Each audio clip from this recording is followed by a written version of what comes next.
Ma'am alphabetic எல்எல்ல start ஆகக்கூடிய நேம்ல இருக்கவங்களுக்கு 2026 எப்படி இருக்க போகுது?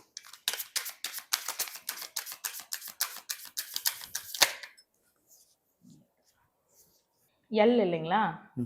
ஸோ எல் அப்படின்னும் பொழுது எல் ஃபார் லவ் அப்படின்னாலும் அவங்களுக்கு லவ் பிரேக்கப் ஆக போகுது. ஹார்ட் வந்து உடைய போகிறது. ஹார்ட் ஏன் உடையுது அப்படின்னா, இப்ப இருக்கிற பர்சன் கூட பிரேக்கப் ஆகி அவங்களோட பாஸ்ட்ல இருக்கிற ஒரு பர்சன் வந்து அவங்களோட லைஃப்ல திரும்ப வர போறாங்க. அண்ட் ஃபேமிலி ட்ரெடிஷன்ஸை தூக்கி இவங்க கிட்ட பாஸ் பண்ண போறாங்க.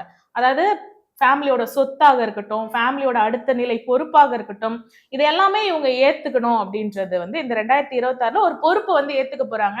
பொறுப்பு ஏத்துக்கிட்ட உடனே விளையாட்டுத்தனம் எல்லாம் போய் வந்து பாத்தீங்கன்னா இவங்களுக்கு ஒரு வயது முதிர்ச்சி இல்லைனாலும் மனசும் மூளையும் வந்து நல்லாவே வந்து இவங்களுக்கு வந்து நாலேஜபிள் ஆகுது. ஓகேங்களா? ஸோ அந்த நாலேஜோட என்ன பண்ண போறாங்கன்னா ரிலேஷன்ஷிப் ஆஸ் வெல் அஸ் அவங்களோட மெட்டீரியலிஸ்டிக் லைஃப் ஸ்டைல் சொத்து கொடுக்குறாங்க.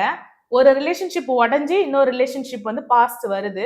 இது ரெண்டுத்தையுமே பேலன்ஸ்டா ஹேண்டில் பண்ண போறாங்க. ஏன் அப்படின்னா ஒரு டிவைனோட சப்போர்ட் வந்து அவங்களுக்கு கிடைக்க போகுது. அவங்களுக்குள்ளாடி இருக்கிற டிவைனை வந்து இவங்க தெரிஞ்சுக்க போறாங்க. எப்படின்னா ஒரு நெகட்டிவிட்டி அவங்கள சுத்தி இருக்கு. அந்த நெகட்டிவிட்டியை அவங்க போக்க போறாங்க. அது மூலமா டிவைனோட பிளெஸிங்ஸ் வந்து அவங்களுக்கு இந்த 2026ல வரப்போகுது.